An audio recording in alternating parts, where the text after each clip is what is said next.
ஆண்டவரால் தீர்ந்து கொள்ளப்பட்டு இருக்கின்ற சகோதர சகோதரிகளே, உயிர்த்த இயேசு தன்னுடைய சீடர்களுக்கு உங்களுக்கு அமைதி உரித்தாக என்று வாழ்த்தினார். அதே வாழ்த்தின் செய்தியோடு உங்களை இன்று சந்திப்பதில் அகமகிழ்கின்றேன். அன்புக்குரியவர்களே, இயேசு நிக்கதேம் உரையாடல் தொடர்கிறது. விவிலியம் என்பது இறை மனித உறவின் உரையாடலின் வெளிப்பாடு. ஆகவே உரையாடல் தொடர்ந்து நடைபெற வேண்டும். அந்த உரையாடல் நமக்கானதாக வேண்டும். நானும் கடவுளோடு இயேசுவோடு உரையாடல் செய்ய வேண்டும் என்கின்ற புரிதலின் அடிப்படையில், அனுபவத்தின் அடிப்படையில் வாழ்விலும் உரையாடல் செய்வோமாக, மற்றவர்களோடு உரையாடுவோமாக, இயேசு என்கின்ற நபரை குறித்து உரையாடல் செய்வோமாக. ஏனெனில் இயேசு என்பவர் யார்? இயேசு என்பவர் வரலாற்றில் வாழ்ந்த நபர். இயேசு என்பவர் வரலாற்றில் வாழ்ந்த நபர் வாழ்வின் நபராக மாறுகிறார். அவர் பிறப்பிலிருந்து இறப்பு வரை உயிர்த்தெழுதல் தொடர்ந்து அவர் செய்து கொண்டிருக்கிற அற்புதங்கள் இவையெல்லாம் நம்முடைய வாழ்வுக்கு நம்பிக்கையின் செய்திகளாக இருக்கின்றன. இயேசு எல்லாருக்குமானவராக இருக்கிறார், எல்லாருக்கும் தேவைப்படுகிறார். ஏனெனில் இயேசு விண்ணினின்று வந்தவர். ஆகவேதான் நிக்கதேமோடு இயேசு உரையாடல் செய்கின்ற பொழுது அவருடைய மேன்மையை பற்றி சொல்லுகிறார். விண்ணிலிருந்து இறங்கி வந்தவர் விண்ணை குறித்து பேசுகிறார். மண்ணுக்குரியவர்கள் மண்ணை சார்ந்தவை பற்றியே பேசுவார்கள். ஆனால் விண்ணுலகிலிருந்து வந்தவர் விண்ணுக்குரியவற்றை பேசுகிறார். ஏனெனில் கடவுள்தாமே அவருக்கு அவற்றை வெளிப்படுத்துகிறார் என்கிறார்.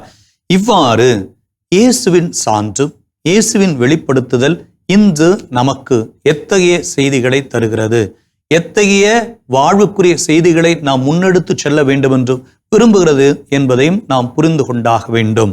ஆகவே இன்றைய நாளில் மேலிருந்து வருபவர் அனைவரையும் விட மேலானவர். இயேசு மேலிருந்து வந்தவர், எல்லாரையும் விட மேலானவராக இருக்கிறார். மனிதராக பிறந்தாலும் அவர் மேலானவரே. ஆகவே அவர் மண்ணுலகை சார்ந்து பல்வேறு செய்திகளை மண்ணுலகை சார்ந்த மக்களுக்கு வெளிப்படுத்தி அவர்களை வாழ வைக்கவே விரும்புகிறார். ஆகவே அவர் எத்தகைய செய்திகளை சொல்லுகிறார் என்பதையும் சொல்லுகிறார்.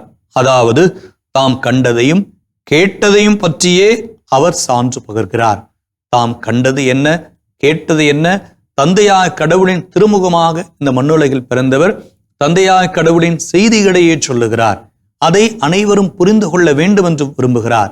அதற்காகத்தான் ஆழமான அழுத்தமான உரையாடல் மேற்கொள்கிறார். இதன் வழியாக நாம் கடவுளோடு உரையாடல் செய்ய நம்மையும் தூண்டுகிறார். இந்த வேளையில் அவர் நமக்கு தருவது என்ன? தூய ஆவியானவரை தருகிறார்.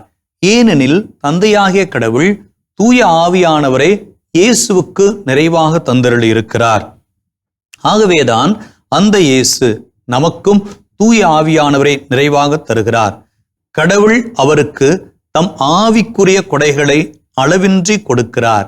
அப்படி என்றால் இயேசுவுக்கு தந்தையாய கடவுள் ஆவியின் கொடைகளை அளவின்றி கொடுக்கிறார் என்றால், நாம் அதே இயேசுவை நம்புகின்ற பொழுது, அதே ஆவியானவரை நாம் பெற்றுக்கொள்கின்ற பொழுது தூய ஆவியானவரின் கொடைகளை அளவின்றி பெற்றிருக்கிறோம்.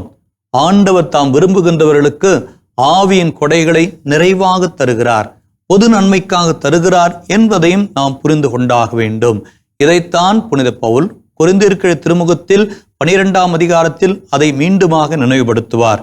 இங்கு தந்தையாய் கடவுள் இயேசுவின் மீது அன்பு கொள்கின்ற ஒவ்வொருவரையும் ஆண்டவர் இயேசுவின் வழியாக நிலைவாழ்வு பெறவே விரும்புகின்றார். இயேசுவும் நிலைவாழ்வினை தருகின்றார். அன்புக்குரியவர்களே, இந்த இயேசுனுடைய உயிர்த்தெழுதல் காலத்திலே தந்தையாய் கடவுளால் இயேசு வல்லமையோடு உயிர்த்தெழுந்ததை நாம் உணர்கின்ற நாட்களில் இயேசுவும் அவருடைய மேன்மையை நாம் அறிந்து கொள்ள வேண்டும் என்பதை விரும்புகிறார் என்பதை அறிந்திருக்கிறோம், புரிந்து கொண்டவர்களாக இருக்கிறோம். அவருடைய ஆவியின் கொடைகளை நாம் பெற்றிருக்கிறோம் என்பதை உணர்ந்திருக்கிறோம் என்றால், இன்றைய நாளில் நாம் என்ன செய்யலாம்? எத்தகைய முன்னெடுப்புகளை நாம் முயற்சிக்கலாம் என்றால், தூய ஆவியானவரின் கொடைகள் எனக்கு என்னென்ன தரப்பட்டிருக்கின்றன, நான் பெற்றிருக்கிற தூய ஆவியின் கொடைகள் என்ன?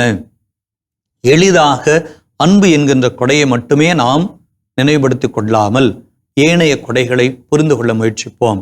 இவ்வாறு ஆவியின் கொடைகள் நமக்கு தரப்பட்டிருக்கின்ற வேளையில் நாமும் மண்ணுலகை சார்ந்தவர்களாக இருந்தாலும் விண்ணுலகை சார்ந்தவற்றை நாடுவோம், நலம் பெறுவோம், இயேசுவின் அமைதியை பெற்றுக்கொள்வோம்.